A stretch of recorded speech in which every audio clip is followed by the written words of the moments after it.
Israeli সামরিক ঘাঁটিতে এবার ক্ষেপণাস্ত্র হামলা চালালো ইয়েমেন। ইয়েমেনের সশস্ত্র বাহিনী ইসরায়েলের দখলকৃত নেগেভ অঞ্চলে সফল ব্যালিস্টিক মিসাইল ও ড্রোন হামলা দাবি করেছে। তারা বলছে এই হামলাগুলো ফিলিস্তিনিদের প্রতি সংহতি এবং ইসরায়েলের আগ্রাসনের প্রতিশোধ হিসেবে চালানো হয়েছে।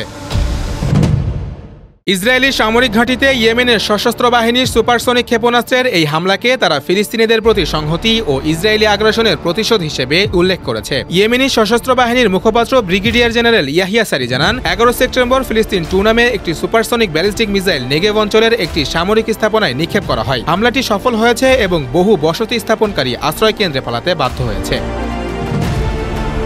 ইয়াহিয়া সারি আরও জানান, ড্রোন ইউনিট দুটি পৃথক হামলা চালিয়েছে। এর মধ্যে একটি ছিল এলিয়েতের কাছে রামন বিমানবন্দরে, আর অন্যটি ছিল নেগেভে একটি সামরিক লক্ষ্যবস্তু। হামলাগুলো গাজায় ইসরায়েলি হামলা এবং ইয়েমেনের ভূখণ্ডে আগ্রাসনের প্রতিশোধ হিসেবে চালানো হয়েছে। তিনি বলেন, ইয়েমেন ফিলিস্তিনিদের পাশে থাকবে এবং যে কোনো ইসরায়েলি আগ্রাসনের জবাব দিতে প্রস্তুত।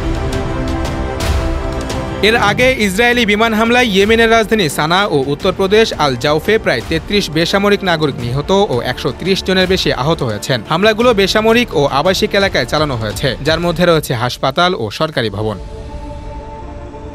ইয়েমেনি বাহিনী ইসরায়েল অধিকৃত এলাকায় একাধিক মিসাইল ও ড্রোন হামলা চালিয়ে যাচ্ছে। তারা জানিয়েছে, যতদিন না ইসরায়েল গাজায় স্থল ও বিমান হামলা বন্ধ করছে, ততদিন অভিযান অব্যাহত থাকবে। ইয়াহিয়া সারি জানান, ইয়েমেন সামরিক ঘাঁটি, বিমানবন্দর, বসতি এবং অন্যান্য সংবেদনশীল স্থাপনা লক্ষ্য করে আঘাত হানবে। ইসরায়েল অধিকৃত অঞ্চলে আর কোনো নিরাপদ স্থান থাকবে না। এদিকে গাজার স্বাস্থ্য মন্ত্রণালয় জানিয়েছে, অক্টোবর 2023 থেকে এ পর্যন্ত ইসরায়েলি আগ্রাসনে 64,656 জন ফিলিস্তিনি নিহত হয়েছেন, যাদের মধ্যে রয়েছে নারী ও শিশু।